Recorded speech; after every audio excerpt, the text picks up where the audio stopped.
Rainwater dripped from the hem of my dress onto the marble floor as 2 security guards grabbed my arms in front of 300 silent guests. Somewhere behind me, a champagne glass clinked against a plate. Someone laughed nervously. My future mother-in-law stood near the ballroom stage with one manicured hand pressed dramatically against her pearls, staring at the blood smeared across my sleeves like I'd dragged a corpse into her precious gala. I knew she would embarrass this family, she hissed. I opened my mouth to explain, but Richard Whitmore pointed toward the doors before I could speak. "Get her out, right now." The taller guard tightened his grip on my elbow. My shoulder ached from where I'd smashed through a car window less than an hour earlier. My hands still smelled like gasoline and blood. And then the ballroom doors swung open. A woman in a black cashmere coat stormed inside, rain blowing in behind her. Her face was pale with panic. The entire room recognized her instantly. Victoria Hale, one of the wealthiest women in Boston. And the moment her eyes landed on me, everything changed. "That woman," she said, her voice breaking, "that woman saved my granddaughter's life." 3 hours earlier, before the blood and humiliation and silence, I had been sitting alone in my car, trying to convince myself not to turn around. The windshield wipers pushed sheets of rain aside in uneven rhythms, while downtown Boston blurred under yellow streetlights. My fingers rested against the steering wheel, stiff from old injuries that never fully healed after Afghanistan. I could still hear Daniel's voice from earlier that afternoon. "Please come tonight, Evelyn. Just give them one more chance." One more chance. I almost laughed thinking about it. Richard and Margaret Whitmore had spent the last 2 years making it painfully clear I wasn't the woman they wanted marrying their son. It didn't matter that I was a captain in the U.S. Army Medical Corps. It didn't matter that I'd spent years patching shattered bodies together in field hospitals, while their country club friends debated golf memberships over lobster bisque. To them, I was still the daughter of a mechanic from Ohio who sometimes forgot which fork to use at formal dinners. Margaret once smiled directly at me over tea and said, "Military women always seem so hardened. I suppose war changes femininity." Another time, Richard asked if I planned to keep playing soldier after marrying Daniel. Playing soldier? I had been 27 years old when I held pressure against a 19-year-old private's chest, while mortars exploded less than 50 yards away. I remembered the smell of burning sandbags, the sound of someone screaming for morphine, the warm blood soaking through my gloves while that kid begged me to tell his mother he was brave. But according to Richard Whitmore, I was playing soldier. My phone buzzed through the center console. "Daniel." I stared at it for a second before answering through Bluetooth. "Hey, you're still coming, right?" he asked carefully. I could hear voices behind him, music, crystal glasses. The gala had already started. "I'm on my way." He exhaled softly, relieved. "Thank you." I waited. Part of me wanted him to say something else, something stronger. Something like, "If they disrespect you tonight, we leave together."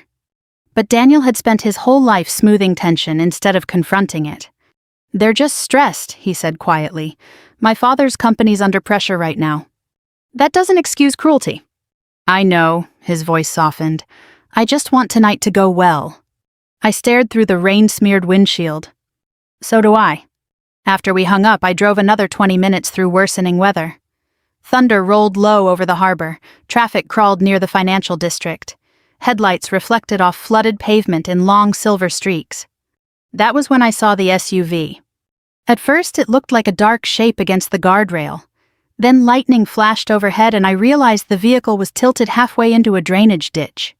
Hazard lights blinked weakly through the rain. Training takes over before emotion does. People think heroism feels dramatic in the moment. It doesn't. It feels procedural, controlled. Your body moves before fear catches up. I pulled onto the shoulder and grabbed the trauma kit I kept in my trunk out of habit. The cold rain hit my face instantly as I ran toward the wreck. The front windshield was shattered. The driver, a woman maybe in her 30s, was slumped unconscious over the steering wheel. Airbags hung limp inside the cabin. And then I heard it. A child choking. I ran to the rear passenger side and saw a little girl strapped into her seat, convulsing violently. Oh God. Blood trickled down the side of her forehead. "Hey, sweetheart, stay with me," I said immediately, forcing calm into my voice. The rear door was jammed shut.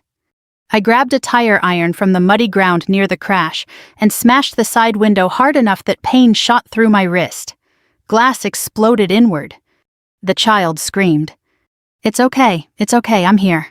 Rain soaked through my dress within seconds as I climbed halfway into the vehicle. The smell inside was overwhelming: gasoline-deployed airbags, blood-burnt rubber. The girl's seizure worsened. I checked her airway first. Still breathing. Barely. "Come on, sweetheart," I whispered. My hands moved automatically steady despite the adrenaline flooding my chest. Tilt the head, monitor the pupils, keep her from aspirating, control bleeding, stabilize the neck as much as possible. The little girl couldn't have been older than 8. And suddenly, for one terrible second, she reminded me of my younger sister back home. Same dark curls, same frightened eyes. The child stopped moving. My stomach dropped. No, stay with me. I checked for breathing again. Weak. Too weak.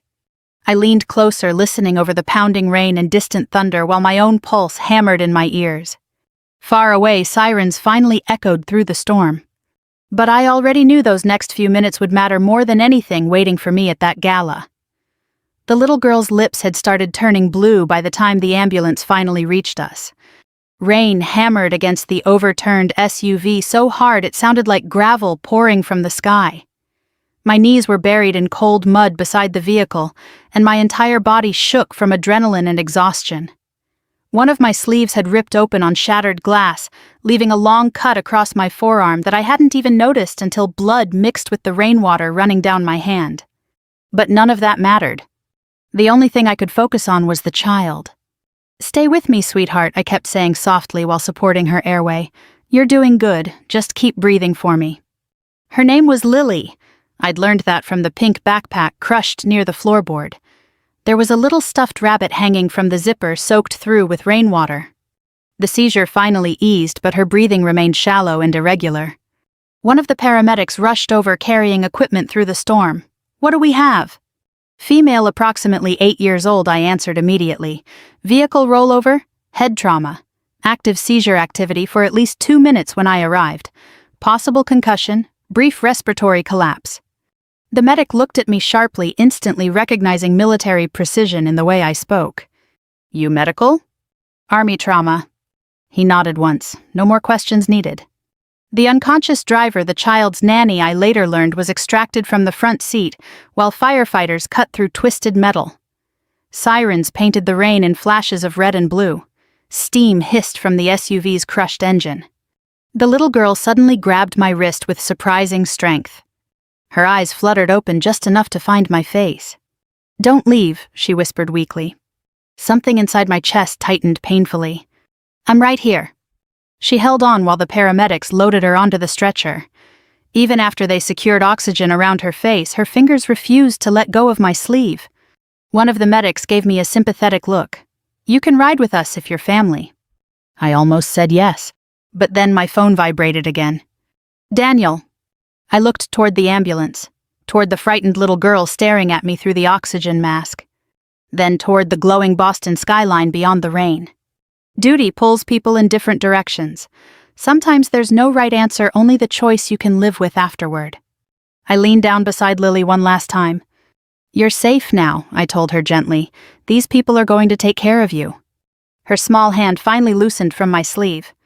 I stood in the rain watching the ambulance disappear into traffic before realizing what I looked like. My cream-colored evening dress was ruined. Blood streaked across the fabric from my chest to my knees. Mud splattered the hem. My hair had completely fallen loose from its pins, sticking damply to my face and neck. And I was already over an hour late. I should have gone home. Honestly, I almost did. But Daniel had begged me to come. And despite everything his parents thought about me, some stubborn part of me still believed maybe tonight could be different. Maybe people could surprise you. By the time I arrived at the Whitmore Gala, valet attendants stood beneath massive white awnings outside the Fairmont Copley Plaza, while luxury cars lined the entrance in glittering rows. Men in tuxedos and women wrapped in diamonds moved through the lobby beneath crystal chandeliers glowing gold against polished marble floors. The second I stepped out of my car, the valet froze. His eyes widened at the blood on my dress. "Ma'am, are you all right?" "I'm fine," I answered quickly. "Long story." The young man looked unconvinced but handed me my ticket silently. Inside, the hotel warmth hit my skin immediately. The scent of expensive perfume champagne and fresh roses floated through the lobby. Somewhere nearby, a string quartet played softly. I caught my reflection briefly in one of the mirrored walls and almost stopped walking. I looked horrifying. There was dried blood on my collarbone. My mascara had washed halfway down my cheeks from the storm. One side of my dress clung darkly to my skin where rainwater hadn't dried yet. People stared as I crossed the lobby, some with concern, others with disgust. The ballroom doors stood open ahead of me, glowing with warm light and laughter. I took one steadying breath and walked inside. The room fell silent almost immediately. It happened in waves. First, the people nearest the entrance noticed me. Then conversations began fading table by table until the entire ballroom slowly quieted beneath the soft music. Hundreds of eyes turned toward me. A waiter nearly dropped a tray of champagne glasses. At the far end of the room, Margaret Whitmore stood near the stage in a silver designer gown, surrounded by donors and investors. Richard Whitmore was beside her, laughing at something one of the board members had said. Then they saw me. Margaret's smile vanished instantly. For one suspended second, nobody moved. Daniel started toward me from across the ballroom, concern flashing across his face. "Evelyn." But his mother reached me first. "Oh my God," she whispered sharply, staring at my dress. "What on earth happened to you?" "I stopped at an accident," I began calmly. "There was a little girl hurt and—" Margaret glanced around at the horrified guests before cutting me off. "You came here looking like this." The humiliation hit harder than I expected. Not because of what she said. Because I suddenly realized she wasn't worried about whether I was hurt. She was worried about the party. "I didn't have time to change," I answered quietly. Richard approached beside her, jaw tight with fury. "You're covered in blood." "Yes," I said evenly, "because a child almost died tonight." A few nearby guests exchanged uncomfortable looks, but Margaret lowered her voice and hissed, "Couldn't you have handled this privately? We have senators here, investors, reporters." I stared at her. For a moment, I genuinely couldn't find words. Daniel finally reached us. "Mom, stop." "No," Margaret snapped. "Look at her. This is exactly the kind of chaos I warned you about." Chaos. Not bravery. Not compassion. Not sacrifice. Chaos. Richard's face hardened as more guests continued staring openly now. "You've embarrassed this family enough," he said coldly. Something inside me went very still. I thought about the child's tiny fingers gripping my sleeve in the ambulance. I thought about Afghanistan. About boys bleeding out in desert tents while helicopters shook the ground beneath us. And suddenly this ballroom with its diamonds and champagne and shallow cruelty felt impossibly small. "I saved a little girl tonight," I said quietly. Margaret folded her arms. "And now you're making a spectacle of yourself." Daniel looked trapped between us, panic rising behind his eyes. "Dad, please." But Richard turned toward security near the entrance. "Escort her out." Daniel froze. That was the moment something in me finally broke, not loudly, not dramatically, but with a kind of exhausted clarity. Because the man I loved didn't move. He didn't stand beside me. He didn't say, "If she leaves, I leave too." He just stood there. Two security guards approached carefully. One reached for my arm. "I can walk myself," I said. The ballroom had become unbearably quiet now, except for the soft clinking of silverware somewhere near the back tables. And then the doors opened. Wind rushed inside from the storm outside. A tall woman in a black coat entered with two suited bodyguards behind her. Rain glistened across her shoulders. Every wealthy person in that ballroom recognized her instantly. Victoria Hale. Conversation stopped completely. Her expression was pale with panic as she scanned the room desperately. Then her eyes landed on me, on the blood covering my dress, and suddenly her face crumpled with emotion. "That's her," she said, voice shaking. "That's the woman who saved Lily." For 3 full seconds, nobody in that ballroom moved. The security guard still had one hand lightly around my arm, though his grip loosened almost immediately. Margaret Whitmore looked like someone had drained the color from her body. Richard's expression hardened into confusion first, then calculation.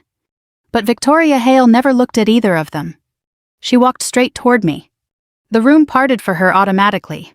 That kind of power doesn't need to announce itself. People feel it before a word is spoken. Even the orchestra had stopped playing. I suddenly became aware of how exhausted I was. My shoulders hurt. My knees still stung from kneeling on broken asphalt. Blood had dried stiff against my skin beneath the ballroom lights. I could smell smoke and rain lingering on my clothes among all the perfume and polished wealth surrounding me. Victoria stopped directly in front of me. Up close, she looked older than she did in magazines. Not weaker, just real. The kind of woman grief had carved into something sharper and quieter over the years. Her eyes filled as she looked at the blood on my sleeves. "You stayed with her," she whispered. I nodded once. She was scared. Victoria pressed trembling fingers against her mouth for a moment, like she was trying not to fall apart in front of strangers. Then, to everyone's shock, she stepped forward and wrapped both arms around me. The ballroom erupted into stunned murmurs. "Oh my God. That's Victoria Hale." She hugged her. My body froze from surprise before I slowly returned the embrace. I could feel her shaking slightly. "My granddaughter is alive because of you," she said against my shoulder. Across the room, I saw Richard Whitmore's entire posture change. Fear. Not guilt. Fear. Because every person in Boston's upper financial circles knew Hale Capital had been quietly reviewing Whitmore Development for a massive investment deal. Rumors about Whitmore's debt problems had circulated for months. And now the woman holding their future in her hands was standing in the middle of their gala, hugging the woman they had just publicly humiliated. Victoria finally pulled back and looked at my injured arm. "You're bleeding." "It's nothing serious. You should be at a hospital." I almost laughed softly at that. Occupational hazard. Her eyes narrowed slightly as though she recognized something familiar in my tone. One of her security men stepped closer. "Ma'am, the doctors are asking for you back at Mass General." Victoria nodded distractedly without taking her eyes off me. "How is Lily?" "Stable, sedated for observation." A visible wave of relief crossed her face. Margaret suddenly stepped forward, wearing the brittle smile wealthy people use when they're terrified. "Victoria," she said carefully, "we had no idea Evelyn was involved in all this." Victoria turned slowly toward her.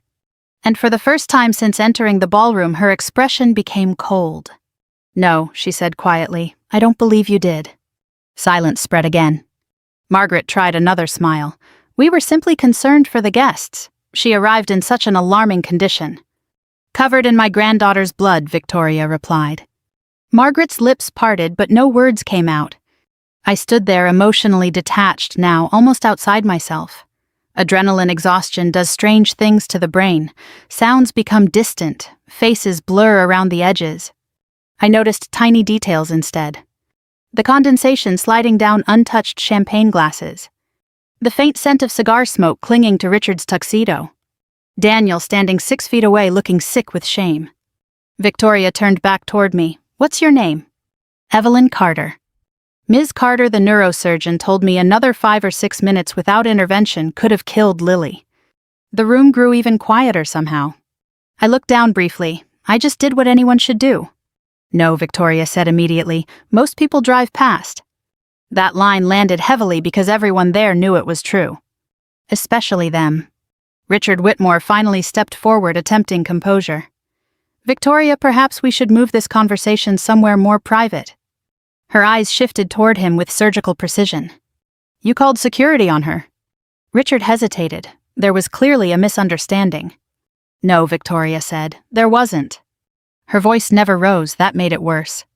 "I walked in here and saw 2 guards removing a woman who had just saved a child's life, while your guests stood around staring at her like she was trash on the bottom of their shoes." Nobody breathed. Margaret glanced nervously toward the surrounding investors, now pretending not to listen. Victoria continued calmly. "Do you know what Lily told the paramedics before they sedated her?" I shook my head slightly. She said, "The army lady stayed because she didn't want me to die alone." Something cracked open painfully inside my chest. For a second, Afghanistan flashed through my mind again. A 19-year-old Marine gripping my hand under dim emergency lights. Please don't leave me, ma'am. Some memories never stop breathing. Victoria studied my face carefully, then asked quietly, You served overseas? Yes. Army. Medical Corps. Her expression shifted. My son was 1st Battalion Marines, she said softly. Fallujah, then Helmand Province. I saw it instantly then that look military families recognize in one another without explanation, the permanent grief hidden beneath polished surfaces. He died 11 years ago. I'm sorry, I said gently. Victoria nodded once. They told me he died protecting 2 younger soldiers during an evacuation. The ballroom around us had disappeared completely now. No music, no chatter, just silence and the sound of rain against distant windows. My son used to talk about Army medics constantly, she continued quietly. Said they were the bravest people he ever saw because they ran towards suffering instead of away from it. My throat tightened unexpectedly. Across the room, Daniel looked at me differently now. Not as his fiancée caught in another conflict with his parents, but almost like he was seeing the full shape of my life for the first time. And somehow that hurt more. Victoria finally turned back toward Richard Whitmore. You know, she said calmly, I spent the drive here preparing to thank whoever saved Lily. Richard swallowed visibly. But instead, she continued, I arrived just in time to watch you humiliate her. No one moved. Then Victoria looked around the ballroom slowly, her gaze settling over the glittering tables, crystal chandeliers, and silent, wealthy guests. Incredible, she murmured. Hundreds of successful people in this room, and the only person here tonight with genuine character is the woman you tried to throw out. Margaret's face crumpled slightly. Daniel opened his mouth finally, Evelyn I. But I looked at him and whatever he saw in my expression stopped him cold. Because love can survive many things, but not standing alone while someone decides your worth in front of a room full of strangers. Victoria gently touched my injured sleeve again. Come with me, she said softly. You shouldn't spend another minute here. And for the first time all evening, the entire ballroom stepped aside to let me pass. The rain had slowed to a cold mist by the time Victoria Hale and I stepped into the private lounge adjoining the ballroom. The noise from the gala faded behind thick mahogany doors, replaced by the soft crackling of a fireplace and the muted hum of downtown traffic beyond the windows. Someone from hotel staff brought towels and a first aid kit without being asked. Wealth like Victoria's moved the world quietly. Doors opened before requests were spoken. I sat carefully on the edge of a leather chair while she poured 2 glasses of water with steady hands that still trembled ever so slightly beneath the surface. Your arm, she said? It looks worse than it is. That's what military people always say. There was dry humor in her voice now, but grief still lingered behind it. She handed me the glass and sat across from me. For a moment, neither of us spoke. I could finally feel the exhaustion settling into my bones now that the adrenaline had nowhere left to go. My hands ached. My back hurt. And underneath all of it sat the hollow disappointment Daniel had left behind in that ballroom. Victoria broke the silence first. You love my granddaughter already, she said quietly. I blinked. I met her an hour ago. No, she replied gently. You protected her. There's a difference. I looked down at the bloodstains on my ruined dress. When children are scared, I said softly, they remember who stayed calm. Victoria watched me carefully for a second before asking, How long have the Whitmores treated you like that? I gave a tired smile. Long enough. She leaned back slowly. Richard Whitmore once spent 20 minutes lecturing a waiter at a charity dinner because the wine arrived late. That surprised a quiet laugh out of me despite everything. Victoria's expression hardened again. People tell you exactly who they are when they think money protects them from consequences. A knock interrupted us. One of Victoria's assistants entered carrying a tablet and several folders. Ma'am, the board members from Hale Capital are asking whether tomorrow's Whitmore meeting is still happening. Victoria didn't even hesitate. Number. The assistant nodded immediately. Understood. He disappeared again. I stared at her, that fast. Victoria met my eyes directly. Evelyn, I do business with people whose judgment I trust. Tonight, I watched Richard Whitmore publicly degrade the woman who saved a child's life because she threatened his image. Her tone stayed calm. That somehow made the words feel heavier. That tells me everything I need to know about how he treats people when cameras aren't watching. Back inside the ballroom, faint music resumed awkwardly through the walls. Someone was trying desperately to salvage the evening. Victoria shook her head slightly. They built their reputation on philanthropy and family values. Boston society loves that performance. She paused. But real character appears when something inconvenient walks through the door. I thought about Daniel then. About the way he'd frozen. The memory hurt more now than Richard or Margaret ever could. Victoria noticed my silence. You're thinking about him. Yes. And I took a long breath. I think Daniel loves me, I admitted quietly, but I also think he's spent his entire life surviving his parents instead of confronting them. Victoria nodded slowly like she understood that kind of family too well.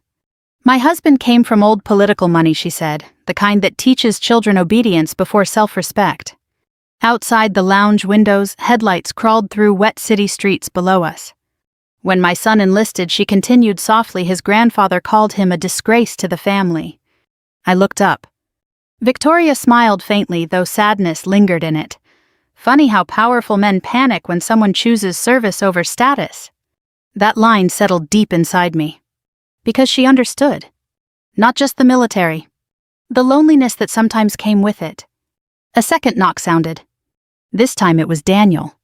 Victoria glanced at me before quietly standing. I'll give you a moment.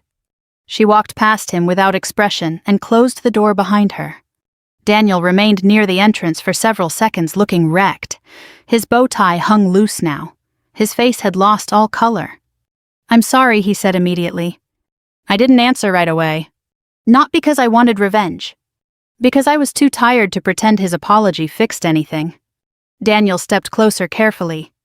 Evelyn, I didn't know what to do. The words hit harder than shouting would have. I looked at him quietly. That was the problem. Pain flashed across his face. They blindsided me. No, I replied softly. They've treated me this way for 2 years. He looked down. And there it was. Truth. Not cruelty, not malice, just weakness. The kind that destroys people slowly because it waits too long to become courage. I love you, he whispered. Tears burned unexpectedly behind my eyes, then not because I doubted him, but because I believed him. And sometimes love alone still isn't enough. You stood there while they had security drag me out, I said quietly. Daniel rubbed a hand over his face. I was trying to stop things from escalating. I almost smiled sadly at that. That's what you've always done, Daniel. You manage tension, you smooth things over, you survive your parents. I looked directly at him. But someday you have to decide whether you're a son first or a man first. He looked shattered. And part of me hated causing that expression because despite everything, Daniel wasn't a bad person. He was simply raised inside a system where keeping peace mattered more than defending truth. The ballroom doors burst open somewhere in the distance then. Raised voices echoed faintly through the hallway. Daniel closed his eyes briefly. Victoria just informed my father she's pulling out of the investment deal. I said nothing.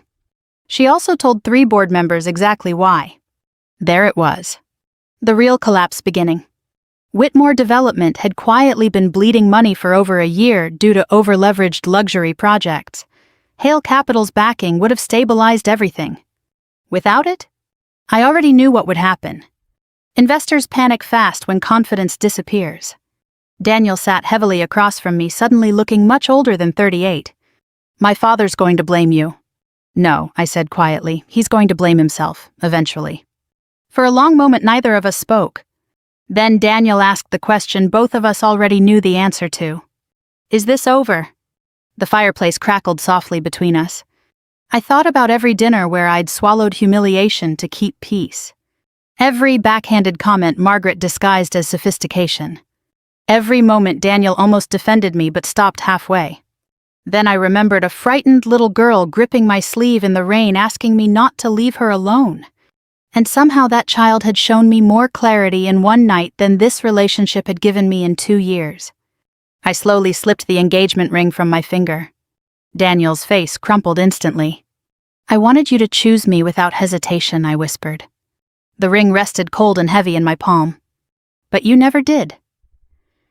3 weeks after the gala, I stood in full dress uniform beneath soft autumn sunlight, outside the Hale Foundation Center for Military Families, while volunteers carried donation boxes through the courtyard behind me. The air smelled like coffee-fallen leaves and fresh paint. Construction crews were still finishing one side of the building, but inside the counseling offices were already open for veterans and military children. Life moves strangely after public humiliation. At first there's silence, then whispers, then consequences. By Monday morning, clips from the Whitmore Gala had spread across social media after one of the guests leaked cell phone footage of Richard ordering security to remove me. By Tuesday, Boston news outlets were running stories about the Army captain who saved a child before being thrown out of a millionaire gala. People love scandals involving rich families. But what truly damaged the Whitmores wasn't the embarrassment. It was the contrast. A blood-covered military officer who stopped to save a child, versus wealthy philanthropists worried about table linens and appearances. That kind of story sticks to people, especially older Americans who still understand what service means. Whitmore Development lost 2 investors within 10 days. One board member resigned quietly. Another demanded Richard step down as acting chairman until reputational concerns stabilized. The newspapers called it unfortunate timing. But everyone in Boston knew the truth. Character had finally become expensive. I hadn't spoken to Daniel since the night I returned the ring. Not because I hated him. Oddly enough, hatred would have been easier. Instead, I missed him in small, painful ways that arrived unexpectedly. Hearing jazz music in restaurants he would have liked. Passing bookstores we used to wander through on quiet Sundays. Reaching for my phone before remembering there was no reason to call anymore. Some endings happen all at once. Others echo for months.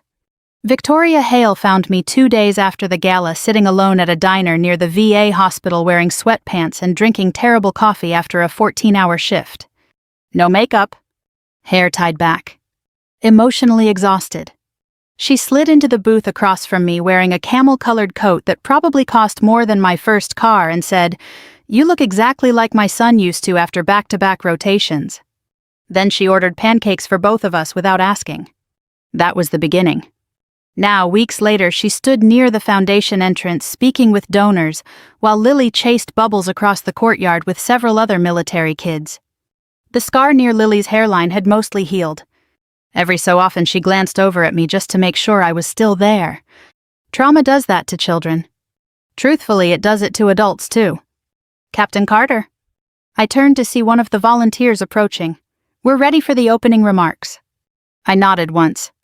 As I started toward the podium, I noticed a familiar figure standing near the edge of the parking lot. Daniel. For one suspended moment, neither of us moved. He looked thinner than I remembered. Tired. The kind of tired money can't hide. Victoria noticed him too, but wisely said nothing as she walked inside with the others. Daniel approached slowly after the crowd disappeared into the building. "I wasn't sure you'd want to see me." "I wasn't sure either." A sad smile flickered across his face. The wind stirred fallen leaves across the pavement between us. "How's your father?" I asked quietly.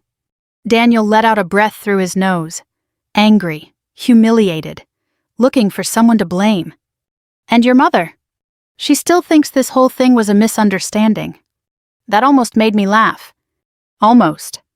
Daniel shoved his hands into his coat pockets. I moved out. I looked at him carefully then. "You finally stood up to them." Too late. Neither of us argued with that.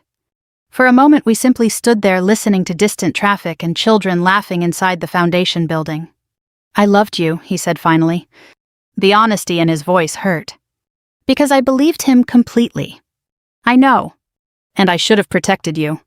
I swallowed slowly. "Yes," I answered softly, "you should have." His eyes reddened slightly, though he held himself together. "I kept thinking if I could balance everyone long enough, eventually they'd accept you." He shook his head bitterly.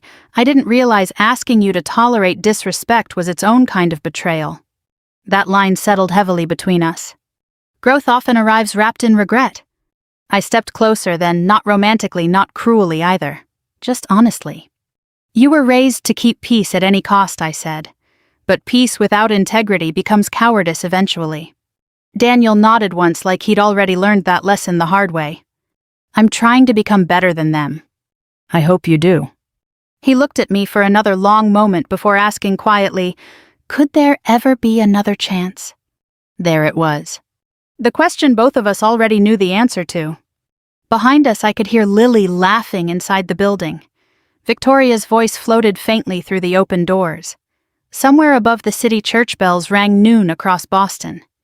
I smiled sadly. Some people come into our lives forever, I said softly.